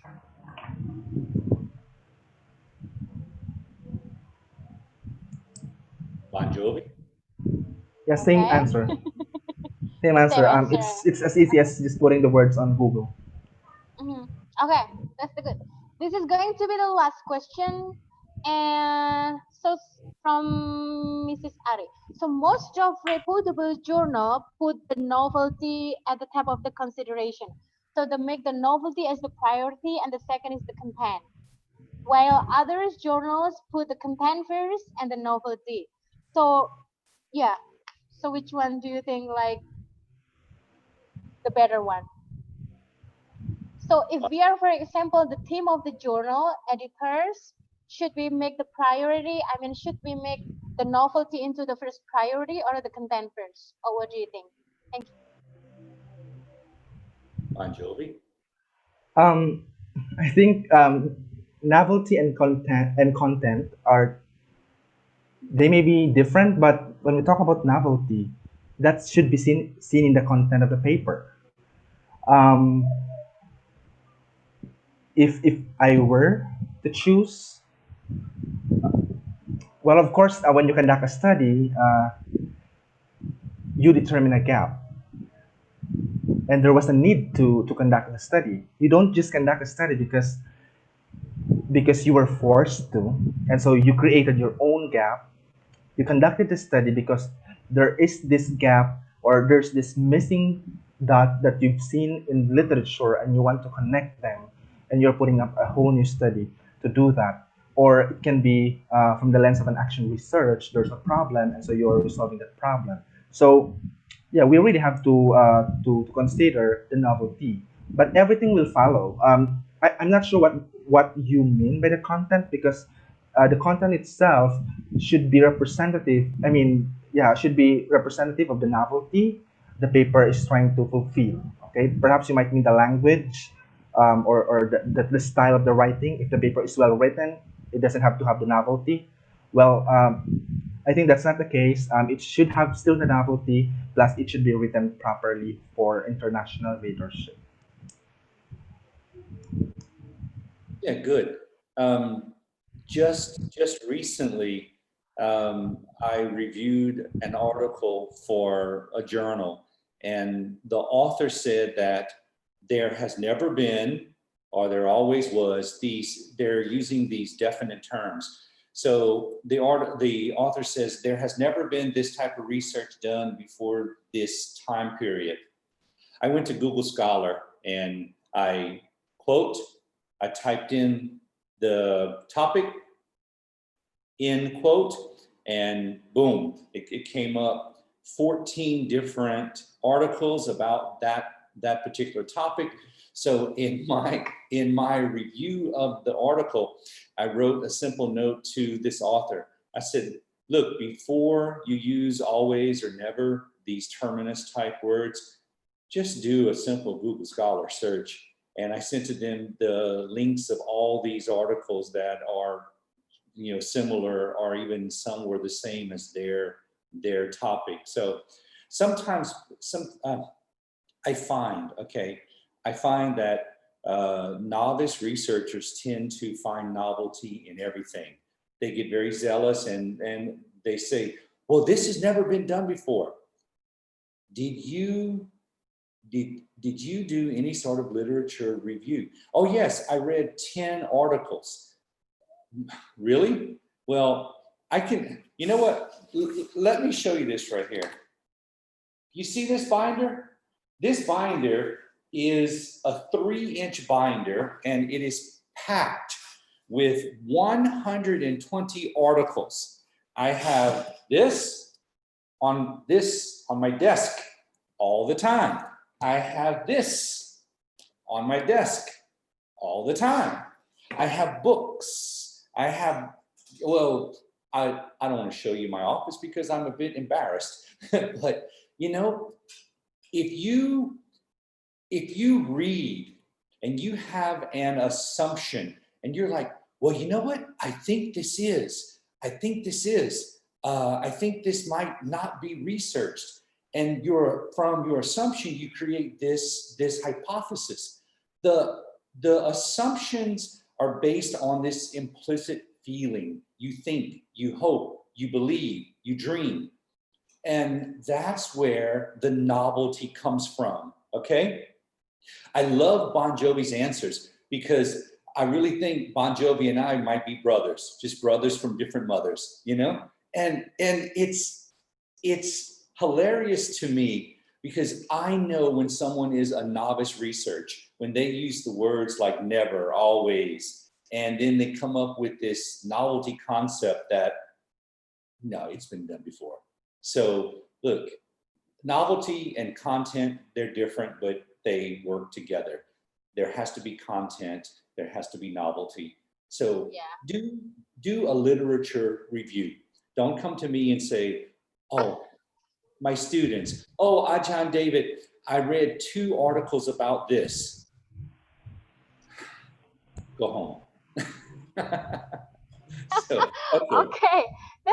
I think that's a very inspiring closing. Yeah, we are almost closing. Like we need to read and write a lot. Do more literature. Don't come to me. We just go. Okay. So I think that's a very great, informative, very important information from the presenters. We are so lucky to have both of you, the expert David and the young expert Bon Jovi. Yeah, I see that you both have a very good atmosphere, being a positive people to motivate. And if you read the chats, there are a lot of thank you and then appreciations from the audiences as well. Yeah, so you can just read by yourself. And this is the end of the session. Again, I would like to say thank you so very much for being so helpful, informative.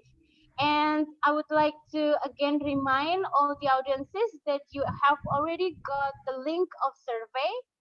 And right after you are done, you can get the link of the certificate as well. So this is the time to have a photo session. It is a very Indonesian culture. I don't know whether it is the same in Philippines or in Thailand. I That's don't know. very Filipino. It's very fun. Oh What do you yeah, think, David? everyone take photos of everyone. Yes. Yeah. So here is the time. Okay, please turn on the video. The participants. I hope that they are still following me. We're going to have a photo session, so please turn on your video on screen.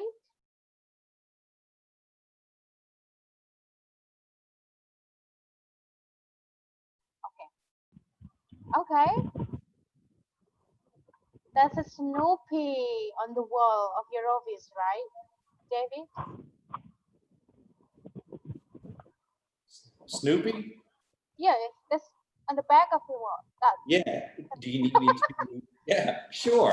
Well, yeah, it's Snoopy. That's very cute. Snoopy. Look. Okay, everyone, we are ready to have a photo session. The host. Okay, 3, 2, 1.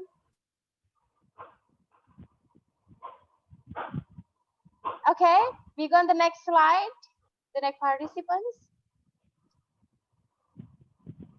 Ready to host?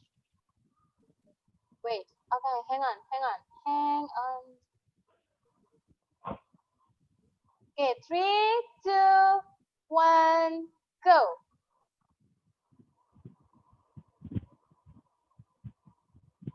Okay. Okay, one more. The next slide. The next participant. This is going to be the last session. Okay. 3, 2, 1, go. Why aren't you smiling, Debbie? Okay. Okay, so again, I would like to say thank you, and this is the end of the session. Thank you, David. Thank you, Bon Jovi. Yeah. Thank you. Terima Thank you, kasih. everyone. Terima Wonderful. kasih. Terima That's kasih. bahasa. Yeah, thank you. Terima kasih. Apun krap. Kapun ka. David, you're so Maraming funny, David. salamat.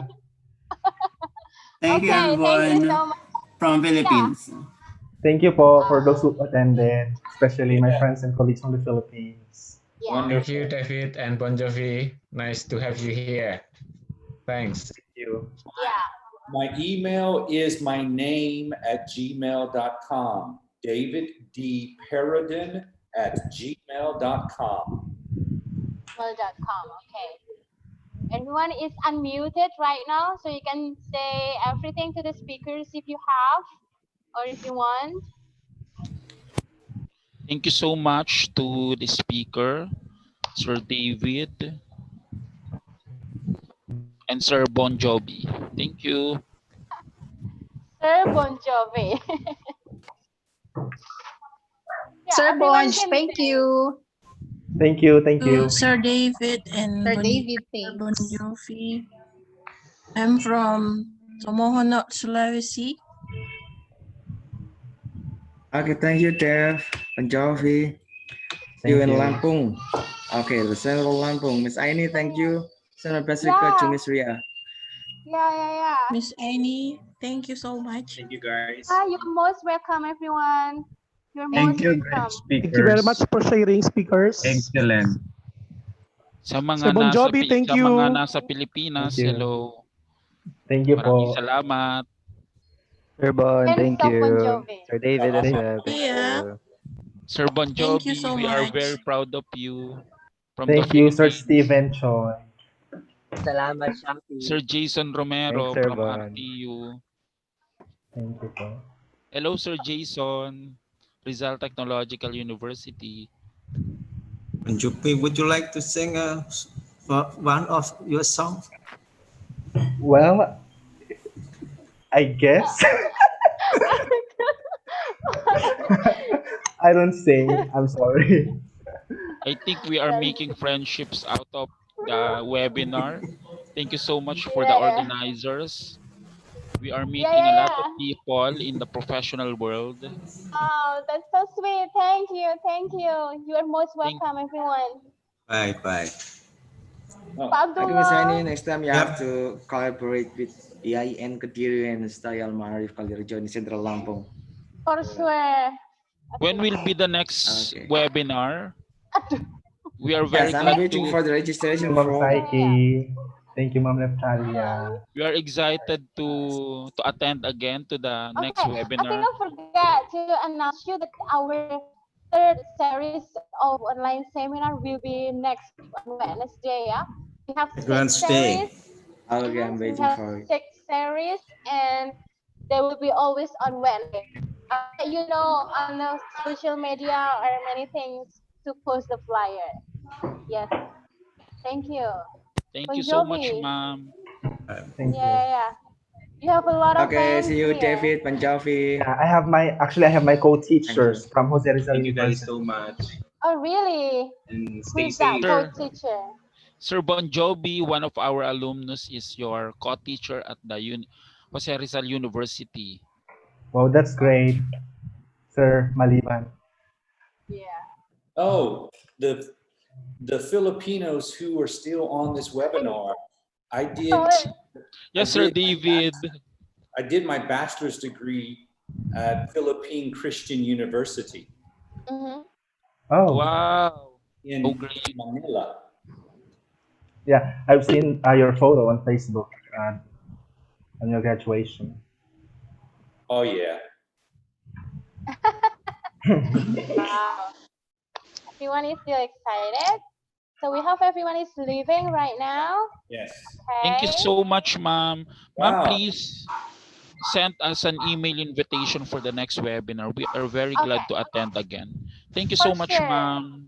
Yes. Maraming Thank you. salamat. Maraming salamat po. Ibu, good job, Ibu.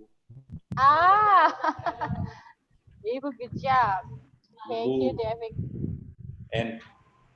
And Kuya. Thank you so much, everyone. Kuya. Sir Jason, I heard you.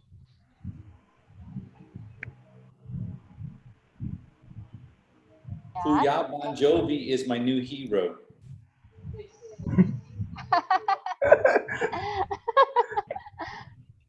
David and Bon Jovi, the presentation is so relaxed. Yeah. So at first I was like nervous because the topic is going to be very serious, and it is still serious, but you both really calm down. So which is so good. Hope to see you. I was trying to catch up with time. I know I was presenting over time already. Yeah, but then that's no worry. I mean, it works. It worth it because it's a very important point. I hope to see you both with the team Jill's later in the future, maybe. Yeah, we wish to see. Hopefully, hopefully. Okay, I have to go teach I have to go teach an academic reading and academic writing class. So, For sure. so thank you Gotta say guys. goodbye. Thank you, Thank you, Bye, George. David. It was David. nice meeting you. Nice. Yeah, Hope it's to see you nice soon meeting after the you. pandemic. Oh, sure. Me too. Oh, this is the host. Yeah. Okay, Aini, I think Yeah. I can leave now. Yes, for sure. Okay. Thank you so Thank much. you. Yeah, thank you Thank so you. much. You were also a wonderful moderator, just so you know. Ah, that's so sweet. Thank you. Yeah, thank you so much, Aini, and Thank to you. English Department of Ayan Kadiri, and of course to Jills for the warm Thank you. welcome and for the invitation. Thank you Thank so you for much. being so positive. Thank you. Bye. Bye-bye. And to all the audience, thank you from all over the world and the Philippines. Bye-bye. Mabuhay kayong lahat.